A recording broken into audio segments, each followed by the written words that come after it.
Hello everyone, welcome to Much Ado About Gaming. My name is Jessa Blackthorn. Thank you so much for tuning in on this beautiful Tuesday. I hope you're having a wonderful day, and I'm so excited for the game that we are sharing with you today. But before we get started, as always, just a couple quick reminders. This is a show about board games. I talk about WizKids board game releases. Sometimes it's upcoming releases. Sometimes it's things that have released in the past, and we're doing kind of like a, revisiting those releases. But it is a show specifically about board games. So what that means is that if you have questions about some of our other product lines, so HeroClix, Dice Masters, Attack Wing, anything like that, I'm not really able to answer those questions on the show, but what you can do is you can go to WizKids social media, we're WizKids Games on Twitter and Instagram, and WizKids on Facebook, or you can go to WizKids.com, and those are going to be the best places to get those questions answered. So if you have questions about those things, definitely go over to WizKids social media. If you have a question about our board games, you can feel free to ask them in the chat. Obviously, if you're watching this live, if you're not watching it live, I don't do that. And I'll try my best to answer. I can't guarantee I'll be able to answer every question immediately. But if I'm not able to answer your question immediately, what I can do is look into it after the show. And usually, if I do that, I will share whatever the answer to the question was on my Twitter. So I'm sharing my Twitter accounts in the chat now. I am at @the_Blackthorn on Twitter and Instagram, and Jessa Blackthorn on Facebook. Generally, I'll share the answers to any questions on my Twitter. So that's a good place to also look for that information. I don't think there's anything else. So we're gonna kick this off and talk about today's game in just a quick second.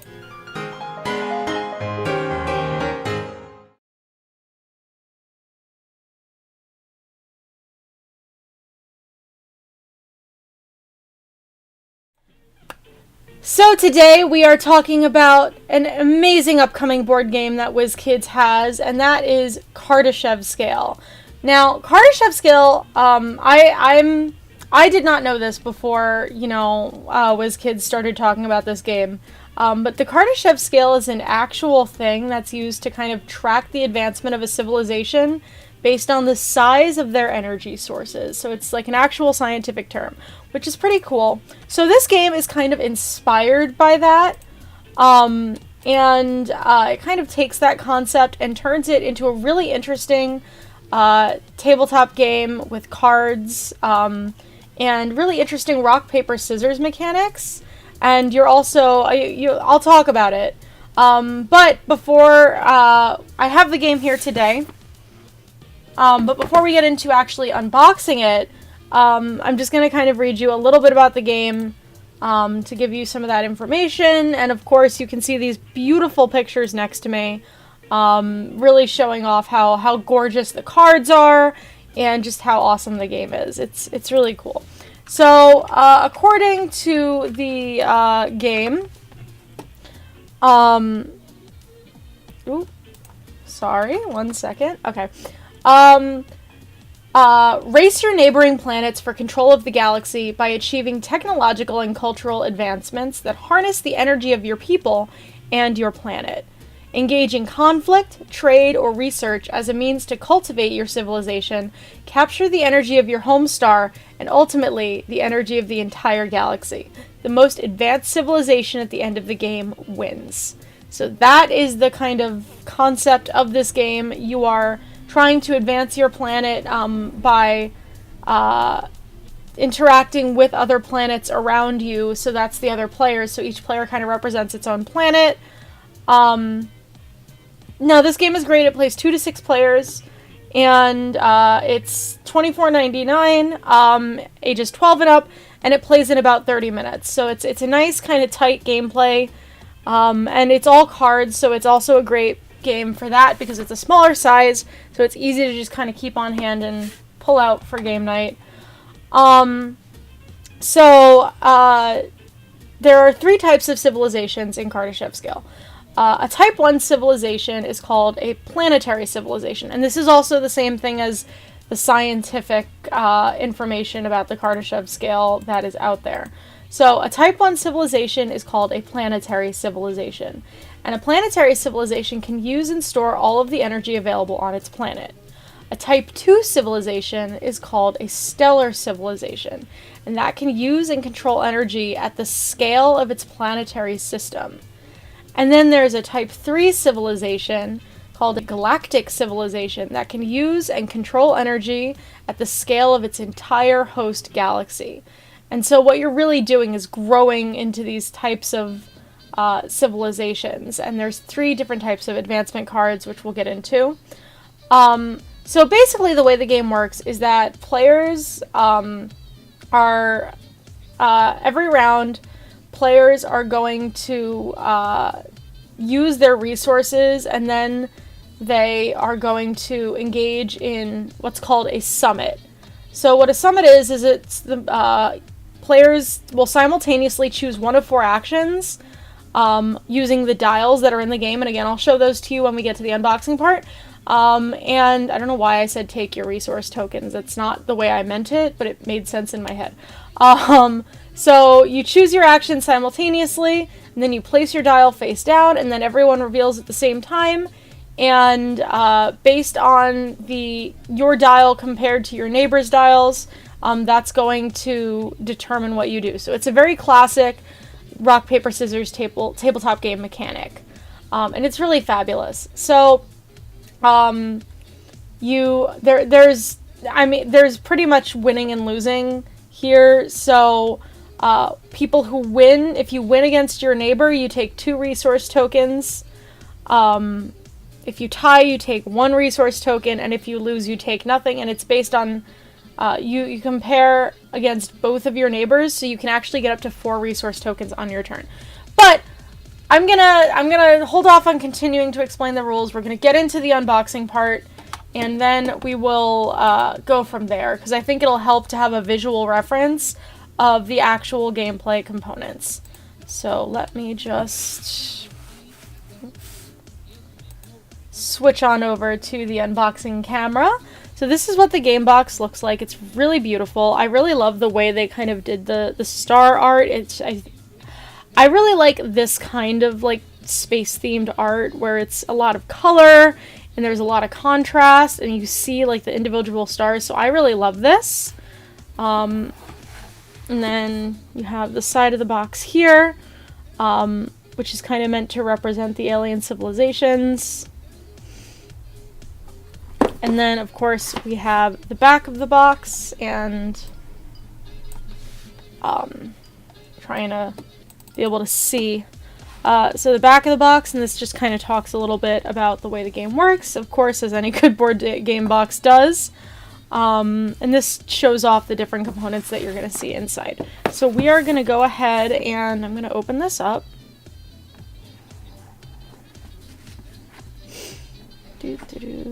So inside we have, these are the resource tokens, so you would punch these out when you open the game up. I'm just trying to, okay. So there's 3 different types of resource tokens. There's conflict, there's trade, and then there's research.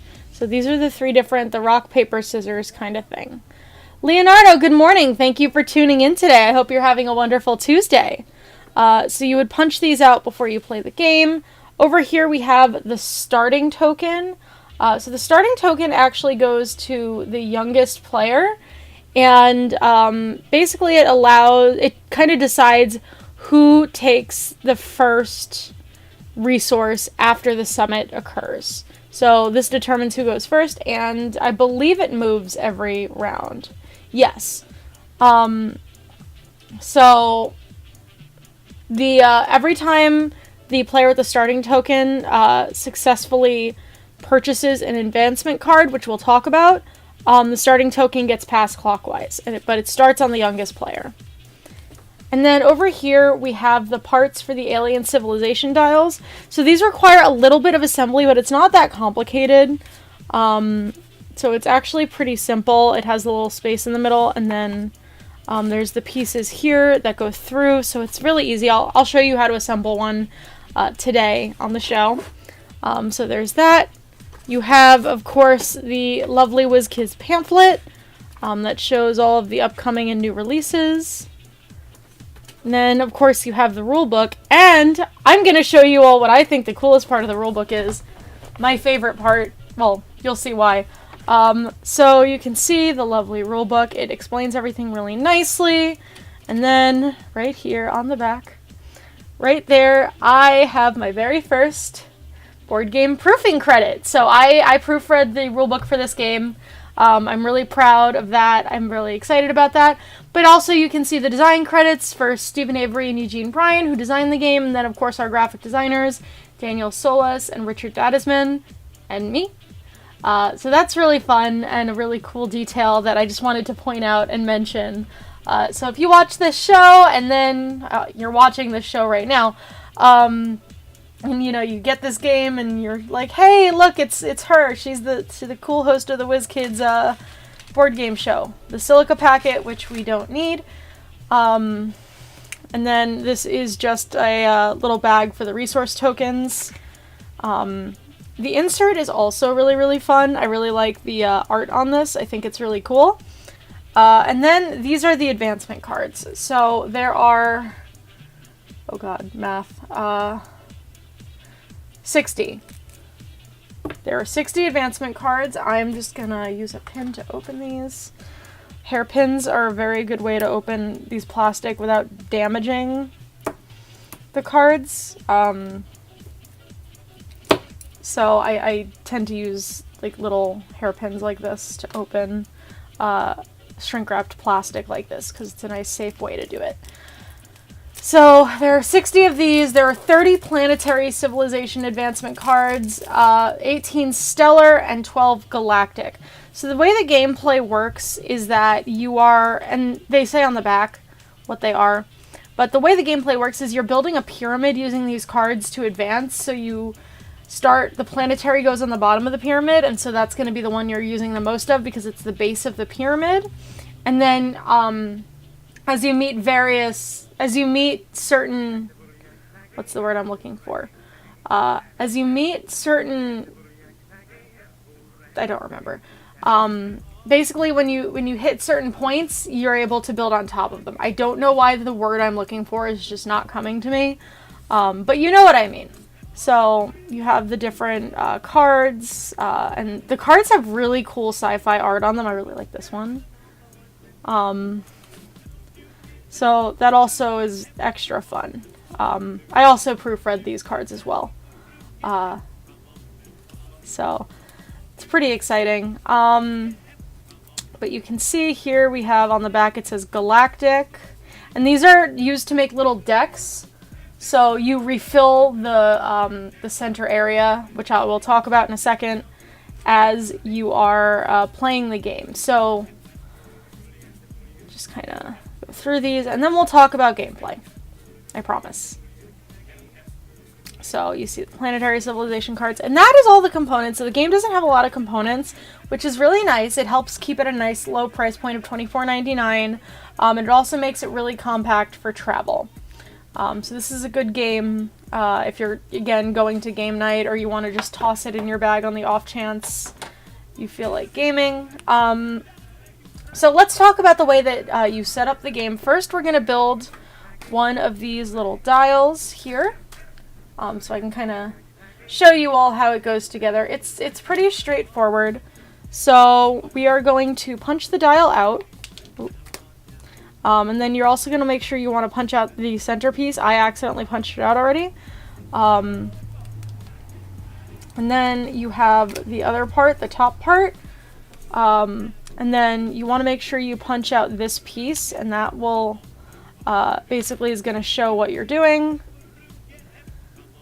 So this is what your dial looks like. So there are two designs that, or there are several actually designs for each dial. So you can kind of choose which design you want on your dial, and that's kind of going to help you differentiate during gameplay. So you place the top part on top of the dial, and then we're going to take these little peg things that go through. Then you can just do that, and then you take another one, and they are divided, and they're divided. They're meant to go in pairs, so you can see this one has, it's hard to see because it's black, but the light's kind of catching it here. So you can see that has a more narrow hole in it. And then this one is wider. So these go together like that.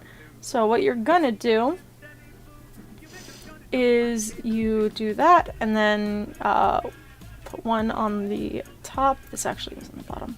The wider one goes on the bottom, so you put the smaller one on the top, and then you just do that and press. Or don't do it backwards like me, because the wider one goes on the top. I don't normally do this part, so I'm new to putting it all together. So I have not done the putting it together part of this. There we go. Yeah, so it just pushes right through. So the wider one, you want to just kind of punch through the top part, and you will get it through eventually. It did go through, and it went through really easily. So then you just kind of push, and then you can use the other part. Just go right in there, and there you go. You have your dial, and it spins, and it's really nice. Another thing to keep in mind is that on the back of the dial, it tells you how each pairing matches up. So again, the way the gameplay works is during a summit, you and both your neighbors are going to secretly choose one of these. You are going to select it on the dial, one of these actions. So you have these, and then you flip it upside down, and then everyone flips it face up at the same time, and then that will determine what happens on the turn. Now, you may have noticed as I was building this that there was a fourth icon, and that is called advancement. So when you're setting up the game, what happens is that you build a pyramid of advancement cards in the center of the table that everyone will pull from during the game. So there's 4 planetary advancements on the bottom. So that's from these cards. There's 4 planetary advancements, 3 stellar advancements, and 2 galactic advancements. And if you choose, so this means advance. So if you choose to advance during the summit instead of playing rock paper scissors to gain resource tokens, you may buy 1 advancement card from the center by paying the resource tokens required to purchase the card, which are printed on the left side of each advancement cards. And you return them you return the resource tokens just back to the center. They just go back. You can also, at any time, instead of doing that, you can also return any 3 resources for 1 of any other resource. So there's a couple different things you can do in this game. You can choose to do as you're playing. So when you select an icon, so if you don't select advancement, if you select, let's say this one is research. So say you select research. If you win in the rock paper scissors matchup, which again means that your neighbor selected trade, you gain 2 resources from the supply, but it's 2 research resources. So the resource you choose for rock, paper, scissors is the one that you are going to gain. If you advance, your neighbor will also automatically win against you. So if I chose to advance on this turn, and my neighbors, one chose, research, one chose trade, they automatically win against me, so they automatically get 2 of their chosen resources. So it's really about weighing, what do you want to do? Do you want to, advance at the risk of letting your neighbors get more resources more quickly and possibly advance past you, but you already advanced your civilization? So when you choose advance, what you are going to do is you're going to start to kind of, I hesitate to call this a tableau building game, but that's kind of the best way to put what I'm about to explain. I'm not great with the names of the game mechanics because I kind of find that they can be very abstract, so it's easier for me to understand if I just kind of explain the mechanics. So when you buy a resource from the center, you place it on the table in front of you and use that to build your planet, kind of. So you have to place the advancement cards in front of you in a pyramid shape, starting at the bottom. You have to place planetary cards first, and each new planetary card has to be placed immediately to the right of, or left, I guess, of a previous purchased planetary card. So you place this, and then you can either place to the left or the right. In order to be able to even purchase a stellar card, you have to have 2 planetary cards below it to support it. So you have to have at least 2 planetary cards before you can start purchasing stellar cards. But it might also be wise to purchase a bunch of planetary cards and then start building up. But you kind of get to choose that because, again, because it's a pyramid, once you have, if you have 2 planetary cards and then you have